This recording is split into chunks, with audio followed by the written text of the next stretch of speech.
Hello, Internet, and welcome to Pals Pulls. This is the Comics Pals show where we review what everybody loves. Who doesn't love them? Comics. I'm the host, Sean, and I'm joined today by everybody. Full house. We got Kale, What's up, hot dog? Tyler, Me. Hey, where's my camera? There we go. Hard cam. wow, and Marco. 57 seconds into the stream. Thanks for Yeah, that. because I prompted you, you jerk. Hey, man, I spoke. Did my job. Wow. Yeah, that's why you get paid the big bucks. He can just sign off now, and it's fine. Sean, Yeah. Marco Yeah. has control of the money, so be careful.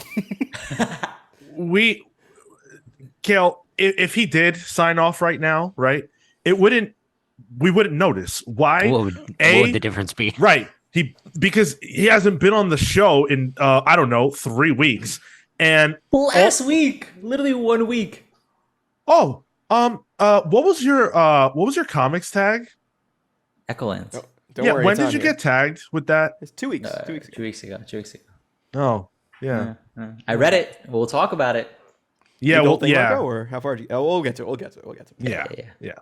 So these are the books we've got on the docket for this week. We've got The Human Target #7. Great cover. Yeah, I really liked it. We've got Nice House on the Lake #10. I will say, I did not mean to choose this cover. Okay. I actually have to say a very special fuck you to Midtown Comics. Dude, this whole Palace Polls is just you shitting on Midtown Comics at least every other week. You know, and I love Midtown Comics. Midtown Comics is a great store. Don't sound like and it. I've been going there literally my entire comics reading life.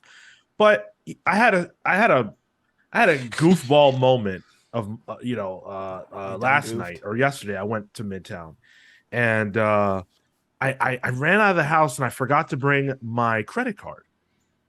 So I get there, I grab all my stuff. I'm so excited to grab my books, really happy. I expected to have a really busy day. Didn't think I'd fit it in. I don't have my credit card on me. It's not in my wallet. Oof. And so I say, okay, will you let me just tell you the number and, you can process it? Nope, can't do it. Mhm. Okay, can you hold my books until tomorrow? Nope, can't do it. Wait, really? Yep.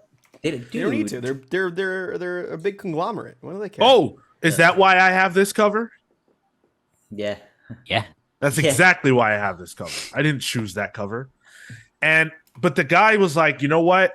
I'm going to put it aside for you. Just call in the morning to make sure. So I call and I'm like, oh yeah, I explained the situation and they're like, no, it's gone. It's like, great, wonderful. Thanks, Midtown. Appreciate And it. you gotta find an indie shop that will take care of you. Yep. Dude, if anyone comics was just a quick train ride away from me, I'd go every week. Oh, That I store's lived it, awesome. man. Have you used I my live comic down- shop locator? Sorry? Have you used my comic shop locator? You could probably No. find a closer shop. He Like, said no. like if you put at least He like said no. a smidge of effort into this, your issues would be gone. I'm not. See, the problem is that I don't have an issue, right? I just You just sure? hate what just happened, and I'm annoyed about it. But Midtown Comics is a great store. I'm just saying, if anyone comics was closer, I'd go there because they're also a great store and they have great creators that go by. Which one do you go to? The Times Square one? Yeah.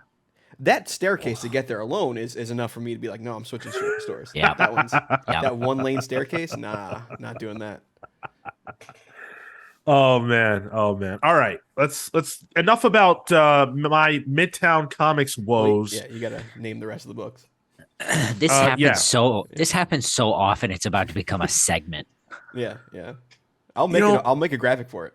I guess maybe I'm bugging out. I didn't think it was that often, but maybe you're right. You're not bugging out because you did not get the Nice House on the Lake cover where it is bugging out with all the mealworms on the cover. Good point. The listener pick this week is Action Comics 1047. I am so excited to talk about this. I'm so excited that we read this.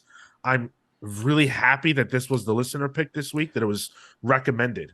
Who recommended it? Do you remember? This was Manny. Manny. Okay, cool. Yeah, Manny over on Discord. And then the last book is Old Dog by our old pal, Declan Shalvey. By our old dog. He's a young buck, not an old dog. He's our old dog. Well, our DAWG. Yes. Oh, is that Yeah, how you just guys spell it? Just like Updog. Good point. All right. Lots of places you can find us all over the internet. The Comics Pals everywhere. If you want to support the show, patreon.com/the Comics Pals for as little as $3 a month. You get access to our newsletter. You can listen to our show Palling Around. It's a whole show you might not have ever heard before. Where we talk about whatever we feel like talking about that doesn't necessarily pertain to comics in any way, shape, or form. YouTube.com/the Comics Pals. Subscribe for free, like the video, share it with your friends. All that's free to do. Helps us out a lot more than it costs you. This Tuesday, we're dropping our next book club. What did we do? We just did it. We did Blackest Night. You know, that's right. A book written by somebody that we're going to be interviewing. We in did. 2 days. We did Blackest Night, written by Jeff Johns, who will be on the show this Saturday, the main show, this Saturday at 10:15 a.m. Eastern. If you want to catch that interview live, you can be on twitch.tv/the Comics Pals. And you should. Yeah. Mm-hmm. Hit that follow button. If you head on over there, make sure that you're aware of when we go live. 6 p.m. Eastern for this show live. So we've got a lot of cool stuff going on. Quick note. Next week, due to all the craziness surrounding New York Comic Con, which we will be at, if you happen to see us, it'll be We'll have the shirts. Yeah, we'll have the shirts. It'll be myself, Marco, and Tyler. We will Will I have have a shirt? I don't know if I'll have a shirt. Well, you'll be there. It'll be I'll be there. myself. Yeah. It'll be. Oh, the yeah, three of you us. just got to get new shirts. Yeah, I ordered mine. I'm hoping it comes in time. Got my sweater. Nice. So yeah, if you see us, we'll be in Artist Alley most of the time, doing interviews, shaking hands, kissing babies. Come say hello. Maybe we'll kiss you too. Marco's up for that. So Whoa. whatever. There's a mask mandate there, Sean. You know. Yeah, pull it 6 down feet, real quick. elbows. We'll do. gonna kiss I'll their be elbow? elbowing your. Yeah. I'll be elbowing all the babies. That's crazy. Like a mixture of Gene Snitsky and Macho Man Randy Savage. That's for Give sure. a nice mark in the head. Wait. Oh, we have some comments. Let's see. If the MCU were to end at the third saga, what would you name it? I don't know. Never given that any thought. What would I name it? I don't know. I'll leave that to Feige. Feige's got that under control. We're here to talk about the comics today. Thank you for the question. We appreciate it, of course. Let's start with The Human Target. This book is finally back. Oh, by the way, sorry, Brody. Watch our main show.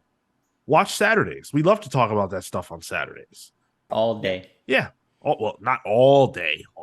I'll stream. From 10:15 to 12 if we're lucky. Yeah, come watch our main show. I think you'll get a kick out of it. So this is by Tom King, Greg Smallwood. The book's finally back after a summer layoff. This was gone for the whole summer. Give the creator some time to catch up. We got that little side story that came out. Yeah, the Tales of. Yeah, that was like a few weeks Like ago. last month. It was last Yeah. one. Yeah. Yeah. But I think this issue validates it. If you recall the information we got from that, I think this issue validates it. No,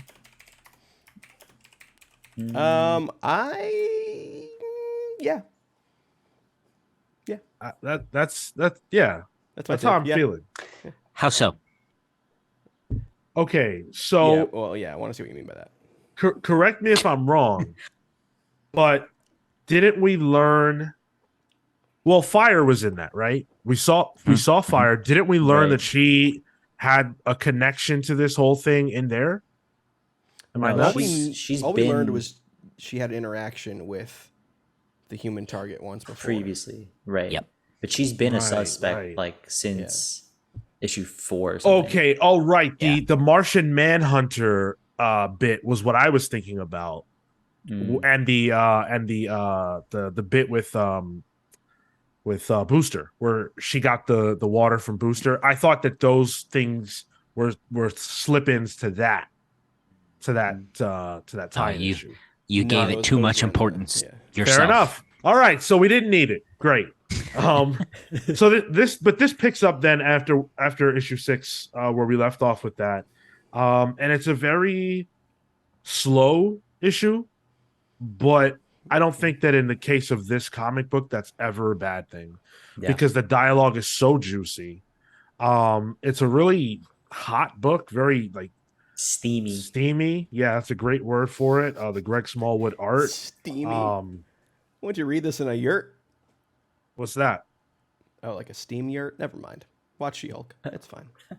Uh, and we get some critical information, air quotations. It was all building up to that moment, which is what I think made the book feel a little slower. But to your point, I appreciated the pace. But I feel like the actual things that mattered happened at the end of the book. Everything in between was just us trying to get to understand Fire's angle and that connection between like how Christopher Chance is deduced up to a certain point. But I mean, should we just spoil it? Say it? Spoil Full what? It's gonna- spoilers. yeah. I guess if it's you're gonna be- reading this up to this point, you know that the guy is dead and that now he is the one who has actually supposedly slipped the poison to kill Lex Luthor. Yeah, and that's why I used air quotes, because I don't believe that. I think it's very Believe what? convenient that I don't believe that Guy is the one who orchestrated all this. It's Oh, very convenient that they just killed him Yeah. and removed all evidence to the contrary, and now Fire is willing to come clean about Guy Gardner being the one who orchestrated all this. She's lying. It's Ice. And I think stand by that. in light of the fact that also Ice and Fire keep in contact consistently, right? Like she must have gone to her considering their relationship, and they would have formulated like a side plan, and now Christopher Chance has to like figure that piece out. It makes sense. I don't know if it's Fire. I mean, I don't know if it's Ice though. That's I just think my it- call. I think it could be all I of think them. she's protecting somebody. It could be all of them. They all had some part to play. Yeah. Well, I think that's pretty clear. Like everyone's involved, but who was the catalyst? Who sparked this? I think it's Ice. I mean, it's typical femme fatale kind That's of. right. That's what I'm. But I also that's my like feel thing. like it's so obvious it's her. It's not. You know, like and Right. that's what I like about this book because That's I where know it I'm at. knows the tropes and it plays into them, but I also think it's smart enough to kind of swerve us eventually. My thing is this: if it's not Ice, is it really that interesting? Like Sure. the story that's being told so far, I think is the drama and the what's really going on here is all interesting. But if it ends up not being Ice and it's someone we've spent basically no time with, then why do I care? If it ends up being Martian Manhunter, whoa, a Justice League member wanted to kill Lex Luthor, I wonder why. Like I don't give a damn. I think it's interesting the journey that Ice and Human Target are on. I think the other thing is like part of me thinks it's actually Lex. If that's the For swerve. what? Because he wanted to kill Christopher Chance for some small slight that happened years ago, maybe a botched job or something, like something we don't know about yet. That's how you keep the villain. Took being the villain. Lex's parking spot or something. Yeah. He didn't like how we imitated him on the phone. Like Yeah. That would take the wind out of my sails. Yeah, I would like agree. that, actually. Yeah. So for me, you go ahead. this was my pick of the week right off the bat. I love the color in the opening scene when Fire and Yeah. Christopher Chance are dancing in this little jazz club. Marco having flashbacks. And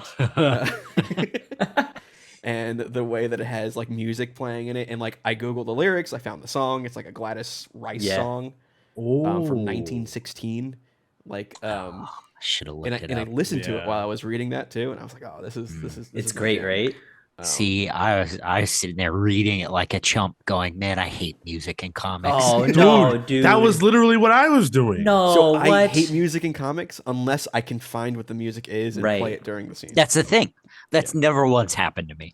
Me You never neither. had the I was trying to initiative to be find like- the rhythm of the song in my mind, yeah. and then I said, screw it. I hate this. I don't want this. Yep. Is why I can't read Detective Comics. I love Rom V, but I can't read music. At least this is a real song that you can just Google. Yeah. Yeah, I don't like it that's when it's awesome. something that Well, yeah. it is not real. Because then I'm lost. Because like I can't hear this book unless you give me something at the end there. Yeah. But I was in from that. I think specifically there's like a scene where like a trumpet playing, and there's like these weird color blocks that represent, I guess, the sound of it, and the The way the vibration. gun changes a different color when it heats up. I loved it. And then they got to it like a Ferris wheel. I'm like, all right, theme park shit. I'm into it. Yeah, this is my pick. This is hitting all the right notes for me. Specifically the theme park. Yeah. Well, yeah. Sure, a clown. Yep. Why would you say that? It was wild how Human Target used his Lex voice to That's right. get them to open the amusement park up. That was nuts. It's very Ferris Bueller of him. Yeah.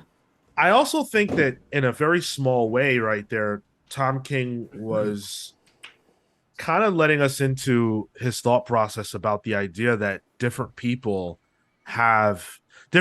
walk through the world in different ways.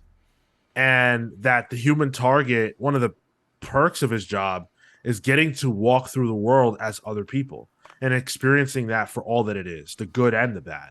And in this particular case, we get a scene that is only possible if you're the Human Target.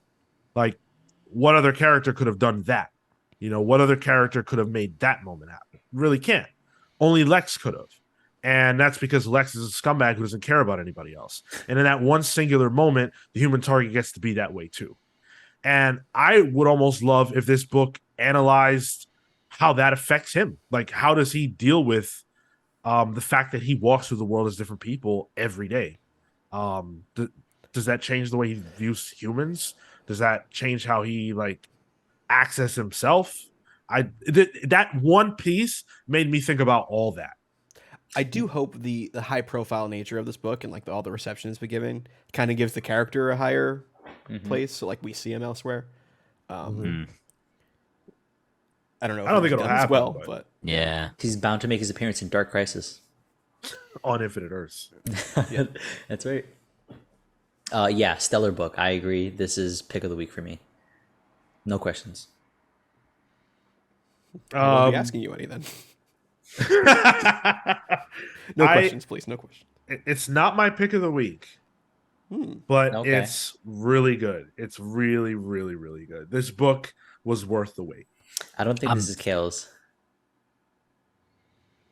What? Pick of the week? No. Yeah. Okay. No, I think I know what you're I'm very glad you don't know shit. Oh, we'll see. You don't know really shit. We'll see. I really We'll see. don't. I really don't. No, I really like it. I'm very glad it's back. I genuinely can't wait to get this collected. Oh, yeah. I hope they do a nice hardcover for this. Yeah, I think the first volume is It's out. a I believe. hardcover. Yeah. I know. I hate volume. I'm a big omnibus like collection kind of guy. So like, like that Seven to Eternity hardcover that people keep posting in Discord, like that. That's speaking to me. I want I something think like I a deluxe missed out. hardcover. You haven't missed out. I'll link you, Sean. I got you. Oh, dude, please, thank you. I'll find one for you. Pull Pull. Pull. for Yeah. sure. Yeah, for sure. All right, 100%. let's talk about another book. Well, I guess it's not returning from my hiatus, but it feels like it is. I don't know. Boy. Did it come out last month? Nice House. I I don't think so. No. Yeah. No. So, It's so been a like s- 2 months. yeah, a pseudo hiatus. I mean, that's almost the same length of time. We're here with Nice House on the Lake number 10. This is, of course, the DC Black Label James Tinian joint that has absolutely nothing to do with DC in any way, shape, or form. Yet. Alvaro Martinez Bueno on art, Jordi Belair on the colors, and World Design on the letters. So this is an issue that is really, really opening the floodgates on info. And I'm not all the way sure that I like that. Oh. We learn a lot about the way in which the 11 people who are trapped on this, this weird pocket dimension or whatever. We learn how they're controlled by Walter. And I like and dislike it. I like the fact that we're getting that info. I like the fact that there is, a design to that.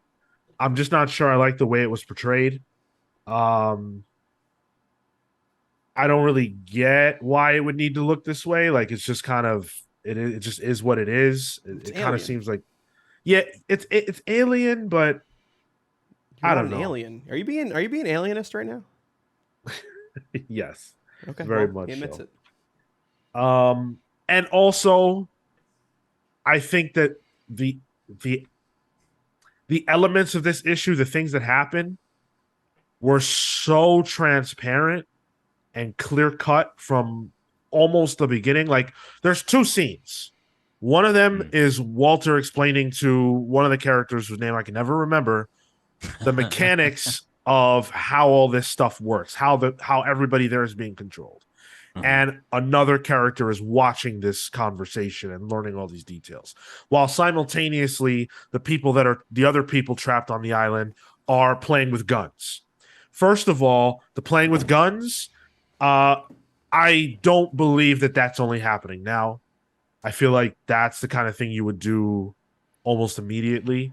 They got mind wiped though. Yeah, so- remember? Yeah, fair they only enough. just relearned that they can't die. in the Right. previous issue. Yeah. And then the other thing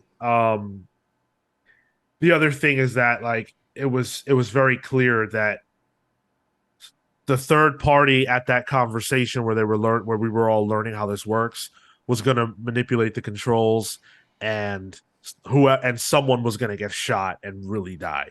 Like, Yeah. that was clear from the beginning. And I think that that's okay, and it sort of works. But for me, I could see the gears turning so much that it hampered my ability to fully embrace this issue, on top of the fact that this is 10 of 12, I believe. Yep. And Yep. I really feel like we should be further along. I don't want a rushed ending, and it feels like that's what we're going to get. Well, the fact that it's 10 of 12 though means that, like, we needed to know this now. Like, if there's no other spot where they can tell us, like, this is how it's controlled. Like, if you're gonna, peel back the curtain and show who the great and powerful Oz actually is and what he does, you need to do it now. And I think that whole back and forth between the two scenes, I enjoyed. It kind of gave me like a bit of like a Jaws feeling to it, like the opening scene of Jaws, like Yeah. shark POV at the beach. Like, someone's gonna get fucked up. Who is it going to be? You're not sure. It bounces back and forth, of all these different characters. I'm like, oh, someone's going to get got. So I enjoyed that. I enjoyed that part of it. I enjoyed the really kind of fucked up way that Walter's manipulating our other character who's with him. She mentions Nora? how... Nora. Yeah, Nora. She mentions how, like, oh, you can control anything about the people here. Weight, what they look like, height. And then there's, like, a beat, which... made her realize, like, oh, there's like a way that, like, Walter's kind of manipulating her, like, identity to doing what he wants in a way, because he has the tools there to do things that maybe she's always wanted. It's like a weird beat there that I caught. Well, I missed it. What are you talking about? Well, her being trans, like Right. there's Yeah, a bit there that he can control that completely on a biological level. And Like that's she, why like he can he's hamper manipulating her, yeah, like hamper her progress or like revert or something. Like he or can do something physical fully do too. things that even, like, modern medicine can't do. Oh sure, okay. Yeah. So there's an interest there now. Yeah, he's bribing her. She mentions, like, oh, this is a bribe. Oh, yeah. Yeah, totally. Oh Yeah. I see. Which I I didn't thought was, catch like, that. really fucked up, but like a good beat that I didn't expect in this book. I thought the moment that she said that, I thought she was thinking about him, like how much can I control you? Yeah, Interesting. Okay. that's how I took it. Is like how much is he actually controlling, like down to, you know, what people think, what people, you know, and it to me it sounded like he was, I don't know, offering her control. Mm. I didn't catch that, Tyler. That's good. Yeah, I was But getting I like think- offering I think- control over herself. You know, Yeah, right? I Yeah, think to you're do right. whatever. Yeah, maybe I just missed that second half of that. Yeah. Yeah, I don't think it's totally explicitly stated, and that's what I kind of liked about it. It's like, oh, Yeah. oh, Yep. oh. No, Matt, not Walter White. Sorry, Haha. Sort of. I he wish. is white. Yeah, he is white in this. I would rather most do of a the cast. Breaking Bad podcast. I would say that. Yes. Never seen it. Can you cut it out already? We already got that point, and you say it every time. Okay. Well, I mean, blame Matt. Mm-hmm. I like that this issue, I think, felt a lot emptier. There are moments where it's just like black and white in the background and foreground, and our characters are just kind of there. Usually we see a lot of detail in the house and some like the spaces around. And in this issue, we have these moments where you have empty spaces on the page, or you have empty panels, and I thought that was pretty different compared to what we've been seeing, especially for how colorful the book typically is. It was a nice contrast, like more alien. Especially if you think about like page budgets for artists, it sort of makes me wonder what's coming next. Oh, interesting. Like Oh, I how see what you much mean. how much art did they have to put into this to take away from time for the next issue? Well, not even that. Just, okay, I'll give you, 10 will be, it'll have a bunch of blank space that, you won't have to work too hard for it. But the next two issues, you got to go all out. Yeah. Okay. I think I'm sort of with Sean on this, on the second half of his problem. I think my issue with this is that it's 10 of 12. I really like this book, but I really wanted this information a long time ago. Yep. And he keeps talking about how he had to have Reg build it in order to, whatever. Why couldn't we see that? Like, why couldn't that information have been revealed to us then, us, the audience, so that more stuff could happen? Fair. You know what? The book doesn't, because I keep comparing it to Lost, and maybe that's unfair. But one of the things that Lost did was it would seed stuff that would not matter in the moment, and then you would think back on it when it was relevant somehow, and you're like, oh shit, they seeded that 5 episodes ago. This book it's very straight. Like, there's not a lot of stuff that, at least that I've experienced, where I'm like, oh, that was what that was, or this was that. And it doesn't really happen. And I kind of wish it did, because even though the break that we had, I've struggled to remember what happened in this book. Those kinds of moments often stick out. And one of us would have said, wait, you guys don't remember that thing that happened that's now relevant? And it would make our brains explode. I feel like they could have seeded so many things like this earlier on that would have made these reveals feel more special. For me, it just felt like an info dump. Well, and I don't know if you remember when this came back from its hiatus. I had just read the trade, and I feel like it did have that. You're at But- the right way. Yeah. I think this book is meant to be collected, but I also think its release schedule hampers what we remember so much, because we read, so many titles every week that so little is happening here that is impactful. It's tough to remember. I'm gonna big brain this real quick. What if the release schedule is on purpose for us to feel mind wiped with the characters because we just forget what's happening? That's too clever. I think that would be cool if they were being mind wiped every week, every month, or okay. whatever. Yeah. But- that was like a I'm just saying, marketing moment. team, if you want to work with that, feel free. Yeah. I'm telling you, it's a free one. Yeah, I'm still enjoying it. I think this issue was good. I just wish that I'm waiting for Tinian to surprise me still. Mm.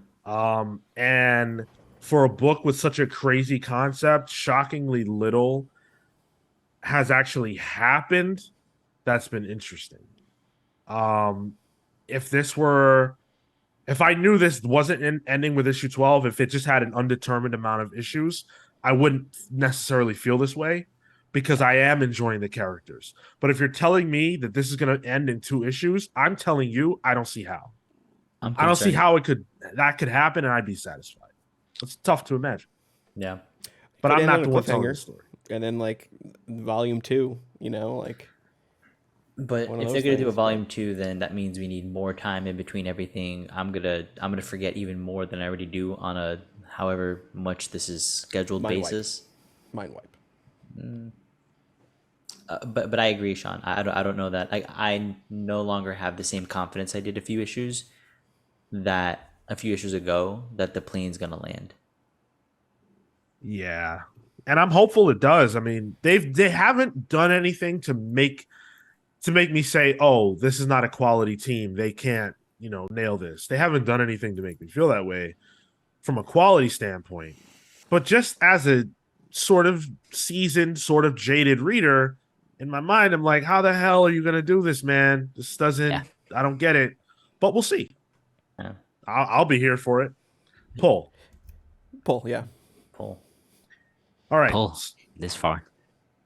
Now we're on to the listener pick. This is Action Comics 1047. Right out the gate, I don't enjoy this cover. Oh, Is it Oh. Lex? Is it Lex? Sorry?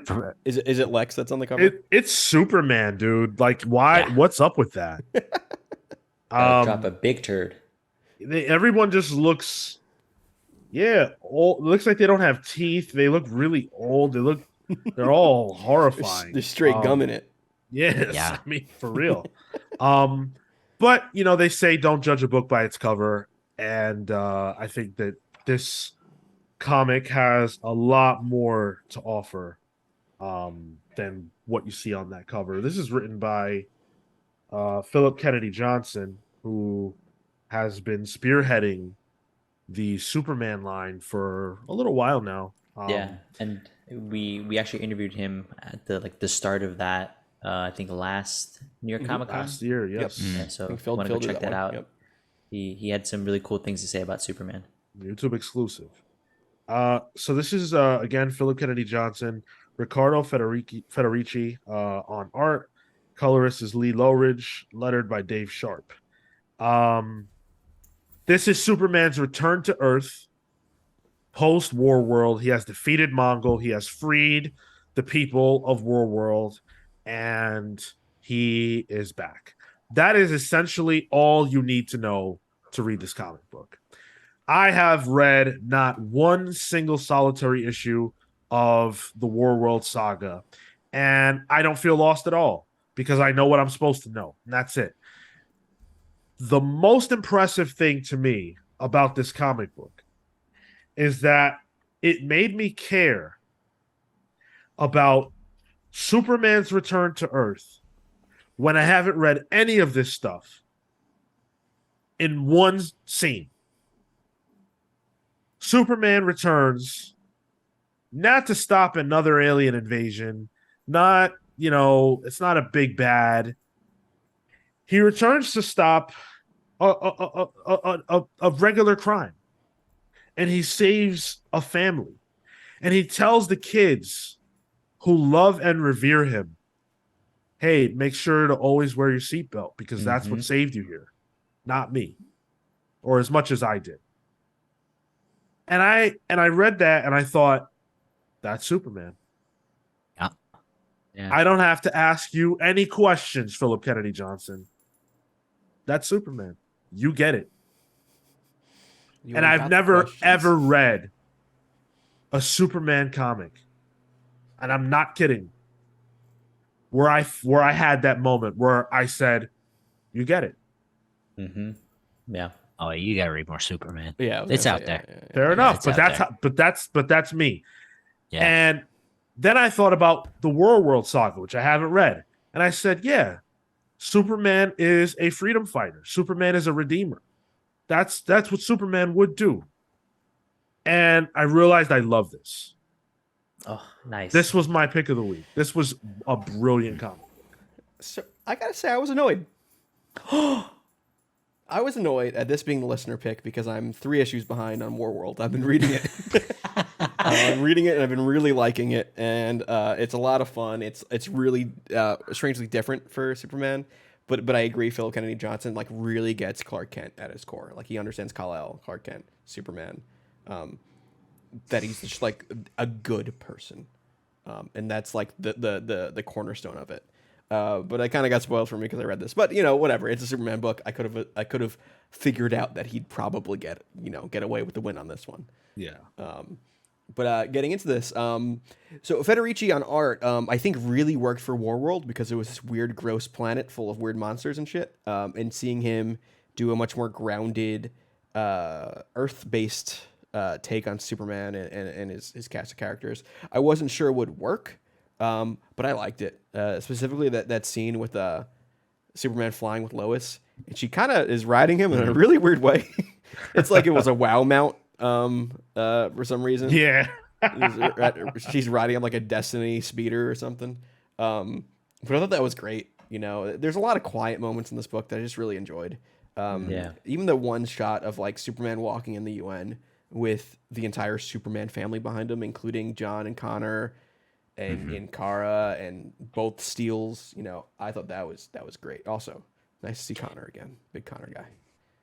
Really like both Federici's Metallo and this Lex concept. So the mind transfer to the neural, what does he call it? Neural imprint. That was sick. That was cool, man. Yeah. He makes a Tony Stark shit. mind map of his own head for a suit of armor, and he takes off to Warworld. That was cool. Yeah. And I really liked Johnson's voice for Lex. Like that really just made a lot of sense to me. The way he sounds, the stuff he says. It's just really good. I read a quote from because I'm in Jeff Johns mode. It was James Tynion talking about Jeff Johns, and he was sharing like words of wisdom that Johns shared with him. And what Johns told Tynion was, you should boil your characters down to their essence so much that when a reader sees that character appear on a page with someone else, you already know how the conversation is going to go because you understand the character so well that everything that happens between them is exactly what's supposed to happen. And you can go into the scene easier because you know the characters are acting how they're supposed to. I was reading that and I was reading this and I had that in mind and I said, wow, yeah, absolutely. Like Lex can't be Superman, but his money and his intellect can allow him to do things that Superman can do. Lex can't fly to space, but he sure can put his brain in a robot or whatever, or do the neural implant and go to another planet. Superman absolutely would save some kids and give them an inspiring message.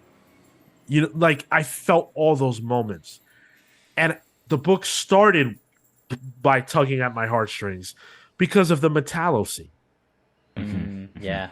I think Metallo is so cool. I'm not all the way sure why, but I always have. He's cool. It's just that's it. And then to read this opening scene and it's like, wow, like there's someone who cares about him.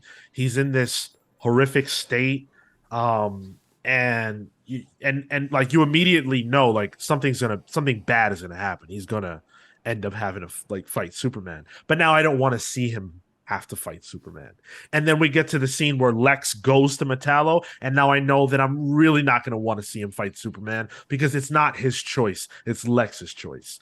This is so good. This is like, obviously, this is my pick of the week. This is so good. This is what comics are supposed to feel like. This is great. This might be my pick of the week now. I'm so I happy knew with it. this comic book. Shut up. I knew it. I fucking don't know read you like a shit. comic. This would have been my pick of the week had I not then read Human Target. It was a tough choice between this and that, but this nailed it for me as well. So much that I ended up downloading War World on the DCU app, which is like I'm like actually I want to start this. This is worth it. It's If a good this is like Midnighter and Apollo in the world. So yeah. Good there stuff. you go. Looking forward to it. Great shit. Me too, dude. I'm even thinking like I might need to make that a book club pick. Oh, okay. Okay. You want to host another episode? Feel free.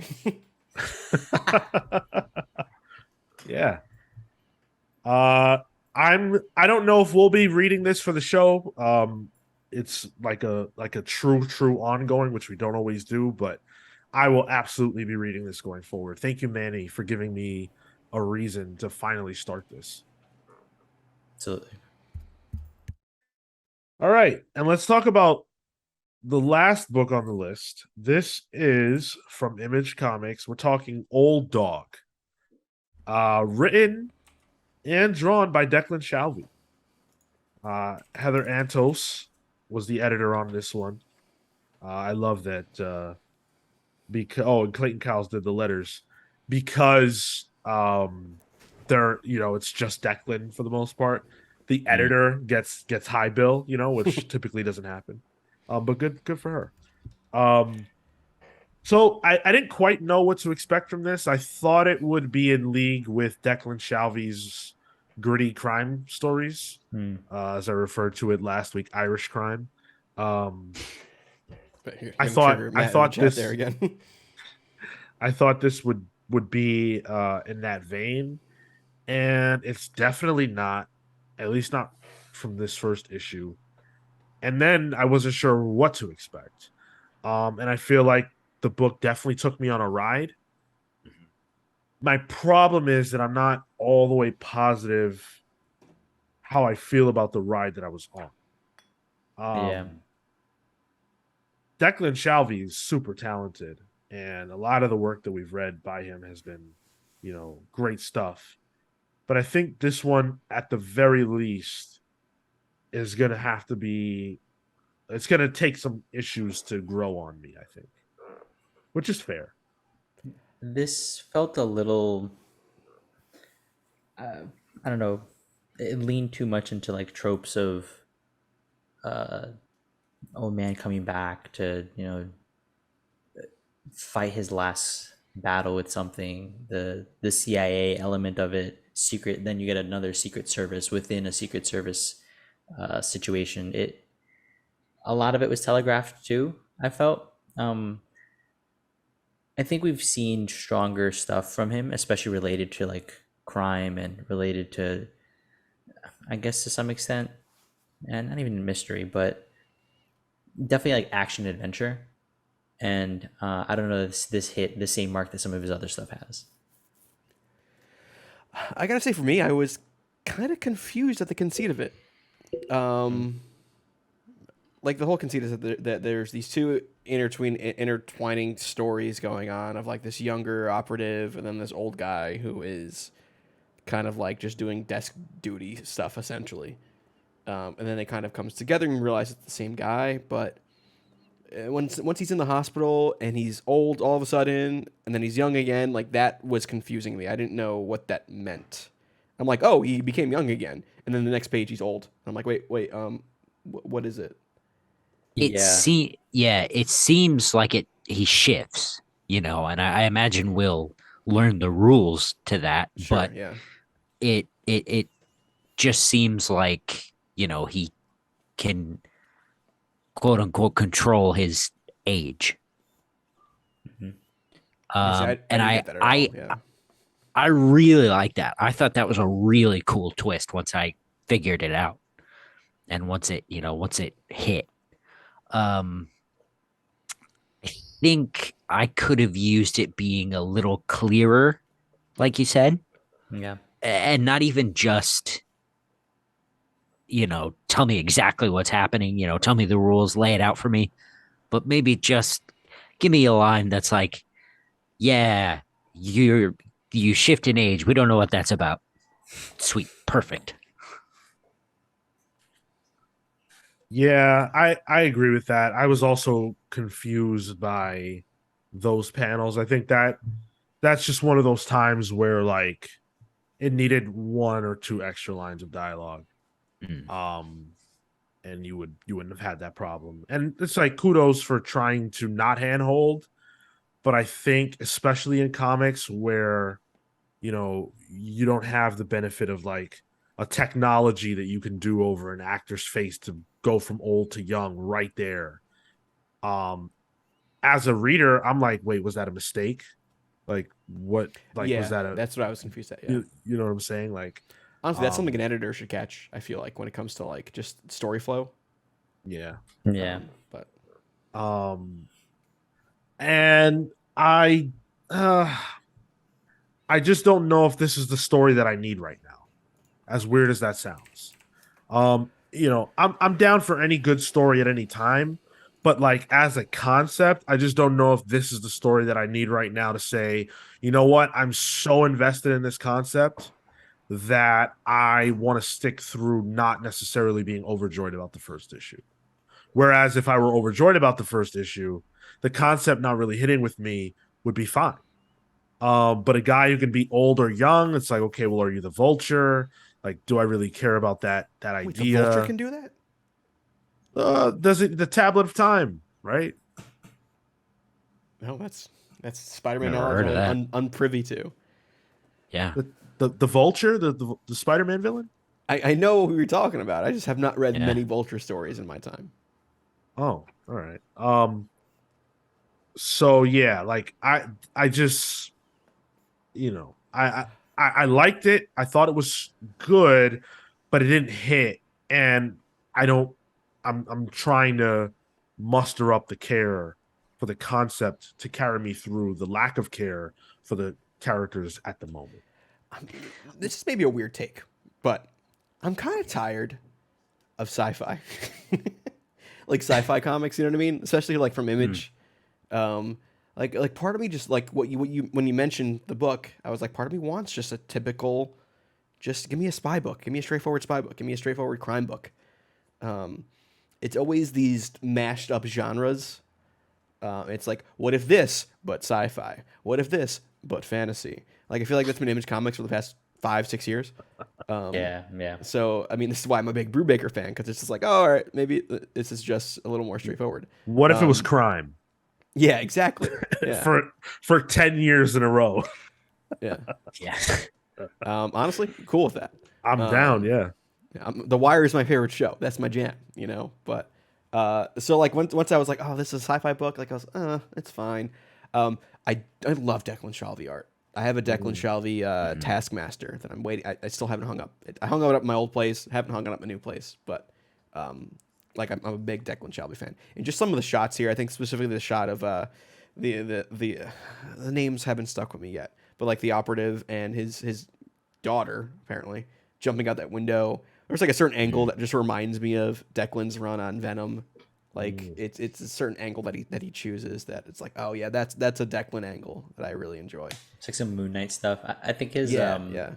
his art's also gotten a bit, like the lines have gotten straighter, a bit more refined. He used to have this like looser style, almost scratchy dirty. sometimes. Yeah. Yeah, a little bit. And I think I like how he's grown into this more just cohesive form.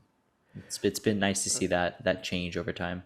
I will say Declan's character work, his face work, has gotten much better as well too. Like it's like before things, people kind of maybe look the same. Like there's real good character and expression here that I enjoyed. I'm like, oh, I know who everyone is. There's a certain like I don't need to know who they are, but I can tell what they are, based on just the way they look. Like that one guy in the surveillance van. I'm like, oh, that guy's a piece of shit. I can tell already.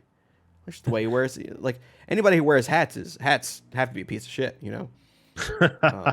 So um, Oh, sad. what? He's wearing a hat. Oh, that was the joke. Sad. Yeah. That's I'm not gonna- funny. I'm gonna pull this because I think Declan Shalvey is tremendously talented. I think Clayton Cowles is tremendously talented, and I think Heather Antos is tremendously talented. So I'm gonna pull it, and I'm gonna definitely pick up issue 2. I would say by issue 3, I'll know whether this is for me or not. But right now, I'm on the fence. But I'm closer to the pull side for the strength of the creative team. Agreed. I think I'm on the same page. Yeah. I might have to pass. I don't think this hit the. It's not an itch that I have, nor is it something that, from the concept, I'm immediately interested in, and that's not to the fault of the creator. I'm just it didn't hook me enough for me to start to invest. You guys keep saying the concept. What's the concept? I don't think I got a picture of the concept. That's the The issue. concept the concept is a man who is old and tired and on his last legs is given a potential the potential of his youth back to fight crime once again as a member of some sort of secret organization. I mean, this screams Bruce Willis adaptation. Yeah. Hell yeah. Well, Yeah. They not kind of anymore. did that, right? But yeah. No, still now. That dude makes way too many movies. He has horrible debt. He just sold off his Well- likeness to AI. Oh, So- okay. All right, it'll be him then. Yeah. Yep. Yeah, I don't feel like I got a idea of the concept in this. Like, Yeah, I you didn't get know, that, Sean. Yeah. he's a You super did? I spy mean- or whatever, but like, and he goes back into the field, but like, what's the story? Well, that's the concept. That's the exact concept. What the story is the problem. I guess I would include the story in the concept, but maybe that's me. But I didn't. Yeah, I didn't get it. So I guess I like what you say is the concept enough that I'll pick up the next issue, but I'd sure like some story in that. I gotta say, damn good cover though. I do like this cover a lot. Solid. I don't know that like cleft lip scar thingy. It's gross. I like gross. All right, so that is it for the comics reviews this week, but we're not done because we actually this week, believe it or not, get to do comics tag. Marco Wow. has returned. He was tagged many moons ago to speak about Echolands, and he will now regale us with his thoughts about Echolands. How many issues did you read, and what did you think? I read the one issue and then I packed it up into a box. Enough to get me invested in want to read the next issue. So I know where it is. I marked it specifically so I can get back to it. But I dug this a lot. I think I'm a sucker for art, and I'm a sucker for the way people use the form in different ways. And I think being able to tell a story and then represent it sequentially, horizontally, as opposed to like vertically with what I've been used to with like a webtoons, and making use of the extra space in really creative ways, I thought was amazing.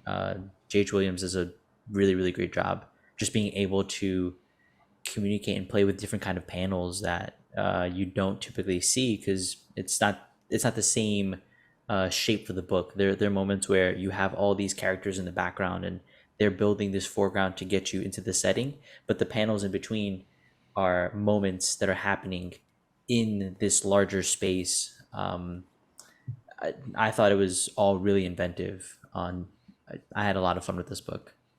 It's funny. It's inventive, but at the same time, the premise is, what if it was comics but sideways? Like, But and I think this is an example of making that really interesting. yeah, 'Cause it's simple. you Too, yeah. it's a simple way to be able to do that and differentiate from what you typically read. So I appreciated it. It felt like newspaper comics sometimes. You know how like they'll have the strips longer than anything else. So I had a lot of fun with that. I thought the colors in some of these moments, the head explosion bit, oh, Dave Stewart, holy man. shit! Dave Stewart, Dave Stewart's doing really good work. I think typically he'll have a more digital style, I feel, but there are some moments where it feels like maybe painted or uh, the I don't know, the colors just do a lot of work in this, and I really appreciated that.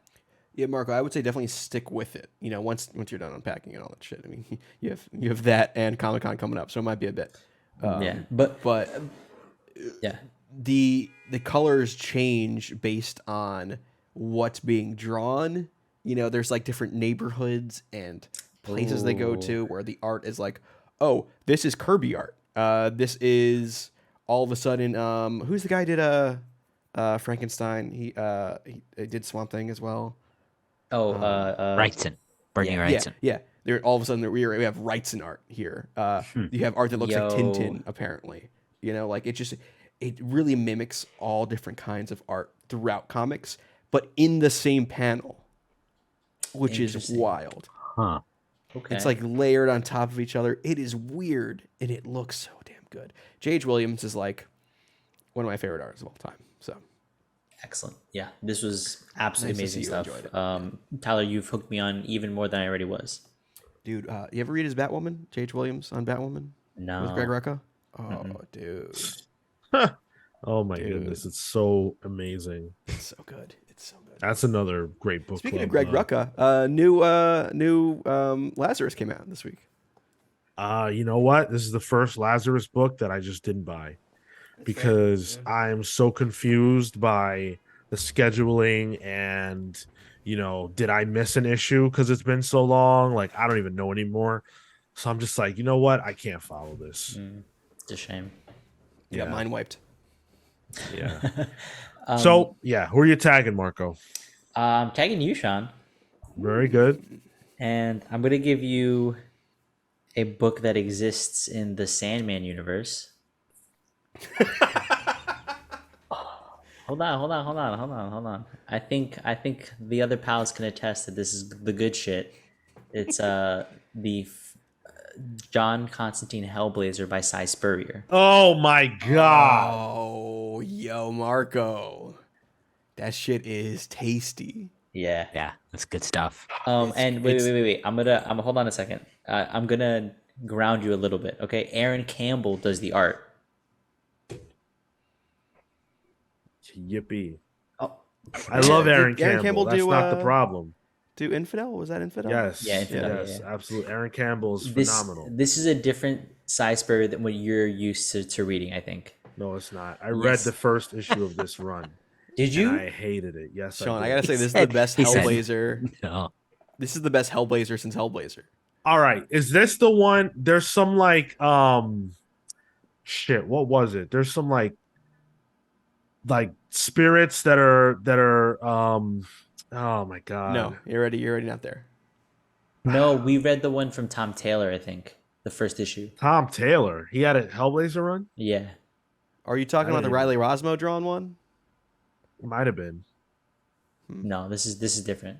All right, listen. I have to read it, so I'm gonna give it a try. Sean, when Just- Marco says part of the Sandman universe, he means that just on an editorial level. There's no Yeah. actual connection to Sandman. I have no problem with Sandman. The actual Neil Gaiman Sandman is awesome.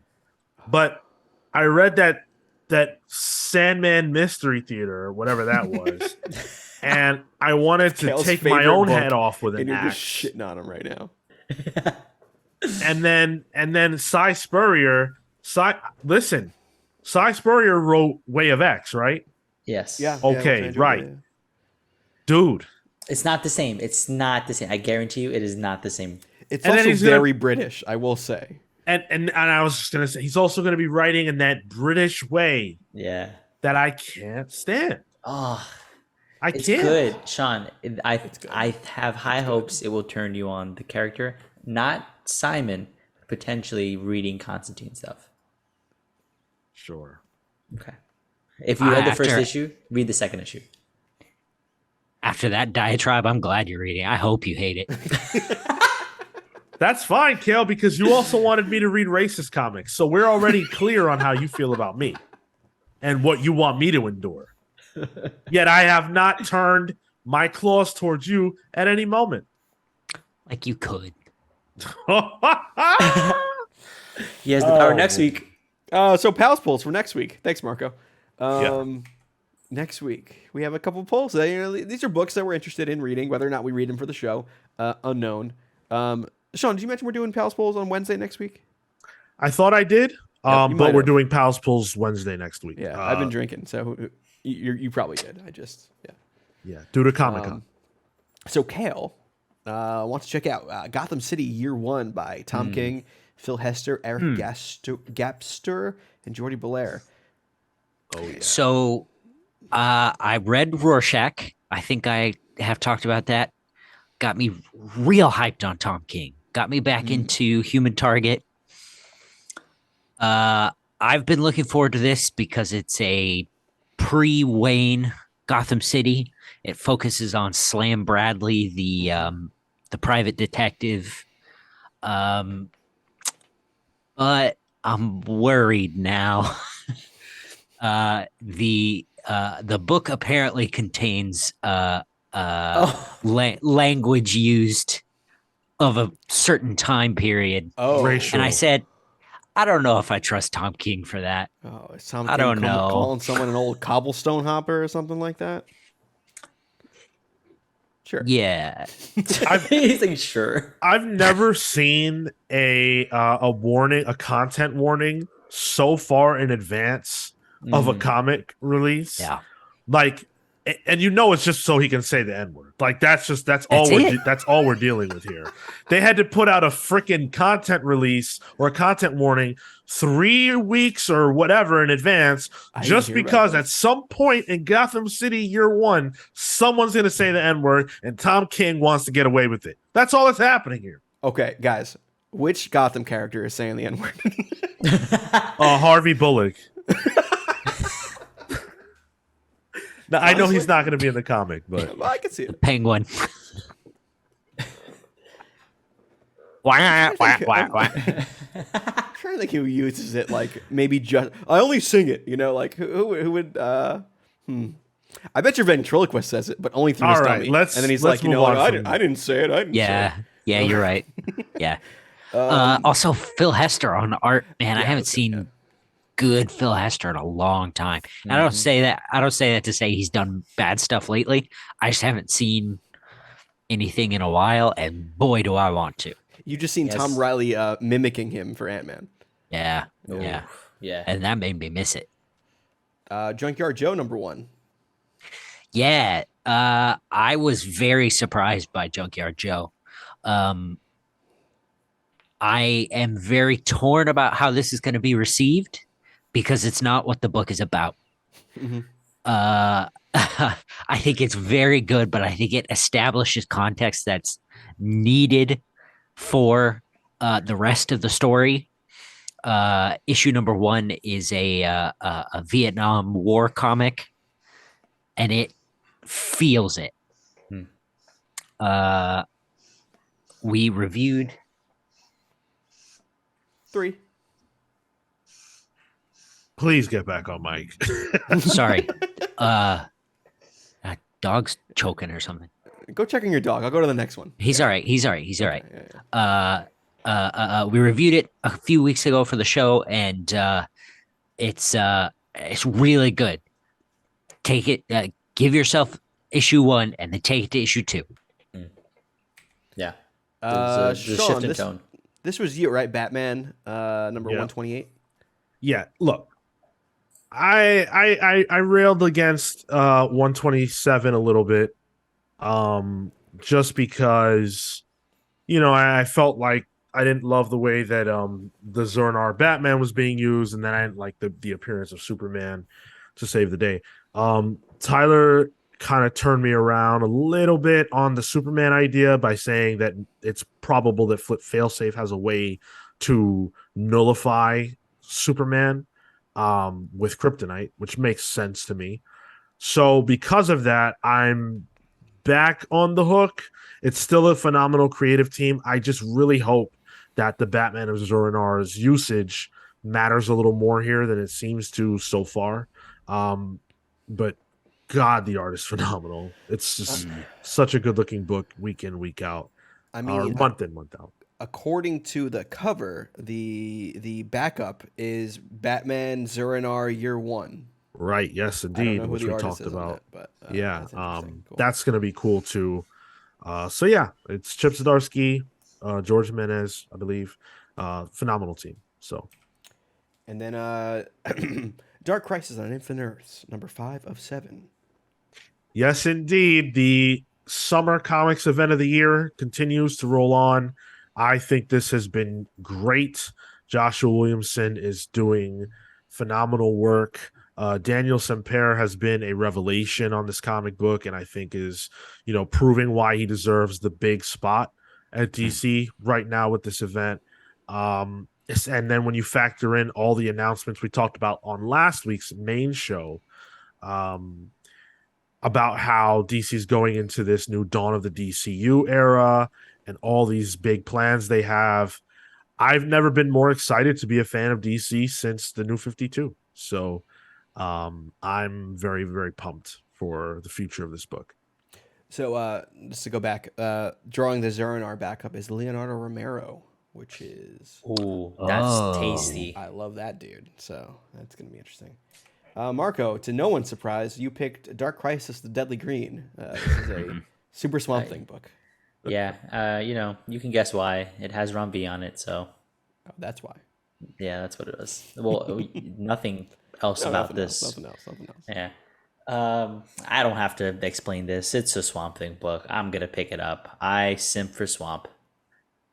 This one says Swamp Thing and Superman discover the secrets of the Great Darkness. So this might even be filling in some blanks. Ooh, There. wait, the Great Darkness are the hands, right? That's the Swamp Thing that kind of It made is. its way Yeah, into yeah. this Crisis book. Yeah. Oh, okay. All right. You know what? I'm interested in the story potentially. I want to check out Kaya, number 1. This is a new fantasy adventure book by Wes Craig. Probably most well known for Deadly Class. Yes. I think he even worked on, and I could be wrong on this, some of Abnett and Lanning's Guardians of the Galaxy run, which kind of reestablished them as characters. I could be wrong. That's just like a weird tidbit in my head. But I really like the kind of media and the advertising for this has really kind of sold me on it. It looks fun. And then another Image book for me is Dark Ride number 1 by Joshua Williamson, and drawn by Bresson. I don't. Is it Luke Bresson? I'm trying to get the. That's a that person. sounds I think. right. Yeah. When I say that out LUC. loud. Is it LUC. Jean-Luc Bresson? No, Oh, it's that would be Andre right. Bresson. Andre Bresson, colorist Okay. Adriana Lucas. This is about a demonic, a dark ride for you non-theme park nerds. Is something like a Pirates of the Caribbean or a Haunted Mansion, where you're just in a car and you go around and it's in the dark and there's animatronics and shit. So this is about a demonic one.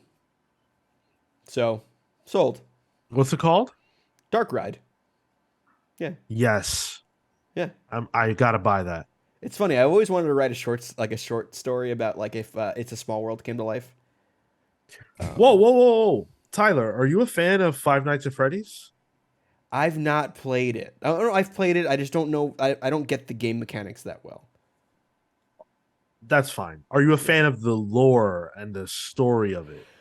I'm not a fan. I want to be a fan. Does that make sense? Like it interests me. It's just the game mechanics kind of like was like, oh, that's a hard wall. I can't really do it. Do you know Game Theory? It's a YouTube thing. Yeah. Yeah, I'm sure I could look into the lore of it. I'm sure it Watch- looks fun. Yeah. Watch the Game Theory playlist on Five Nights at Freddy's. Okay. I know how your mind works. It works sort of like mine. I watch every video on that fucking playlist, and I've been obsessed with this for 2012? 7 years. It's not 2012, it's 2022. 7 years I've been obsessed. So just watch the playlist. I guarantee you will lose your soul to this. Do you game. know about the Five Nights at Freddy's ride that is in development for somebody to buy the rights to? It looks really good. There's animatronics out, and it looks freaky as shit. I didn't know about that, dude. I think it's like a Buzz Lightyear sort of shooty kind of ride thing, but like animatronics. It's a dark ride, but nobody's really bought the rights to it yet. I think Six Flags is talking about it, but the technology is out there for it. You can check out it online. It looks Well, cool. when the Blumhouse movie comes out, He said Blumpkin. I'm not even joking. That they have the I rights know, to the yeah, movie. Yeah. Well, your Oh, audio do cut they? out when you said Blump, and I thought you said Blumpkin, and I laughed. No, I did not say Blumpkin. Well, Gail, you know what a Blumpkin is? No, I'll talk to you after stream. no, I don't think you will. Did you have another poll? No, there's these two for me. These nice to see Williamson doing another thing at Image as well. So, yeah, those are our polls for next week. Yeah, and that's our show. Thank you guys so much for watching. If you are watching this before Saturday the 1st, come hang out for our interview with Jeff Johns live on Twitch, 10:15 a.m. Eastern. We'd love to have as many of you there as we can. We will take listener questions, so if you want to drop those into the comment section on Twitch, if you can show up live, that'd be great. If you can't, you can drop them in the comment section of this very video, and we will be collecting those and asking the best ones to Jeff. So come hang out for that. If you want to watch this show live, you can do that on Thursdays at 6 p.m. Eastern over on twitch.tv/The Comics Pals. Patreon.com/The Comics Pals is the absolute best way to support the show. For as little as $3 a month, you get access to our newsletter, and you get a lot of other cool stuff too up and down the tier list. So thank you to everybody who chooses to check that out and support. Thank you for listening. We appreciate each and every one of you. Until next week, Wednesday, don't forget, we will be live Wednesday at 6 p.m. Eastern for the next week Pals Pulls due to Comic-Con. We don't want to make it too crazy for ourselves. So come hang out with us Wednesdays. We talk about some of the best books coming out Wednesday. To find out what those are, find us on all social media platforms or join our Discord. People over there get first knowledge of what we're going to be reviewing. So Can I add something, Sean? yeah. If you know of a book that you want us to read next week, please let us know. Yeah. The advance, sooner the you better. get that in, honestly, the more likely that the buzz can keep going, and Discord can be like, oh yeah, maybe they should read that. And then the campaigning. Start your campaigning for the listener book as early as you can. If you know it's coming out at a certain week, just let us know. Yeah, absolutely.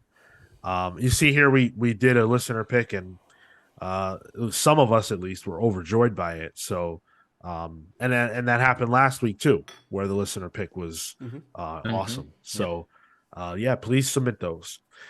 With that, we're the Comics Pals signing off. Take care, guys. See you next Wednesday.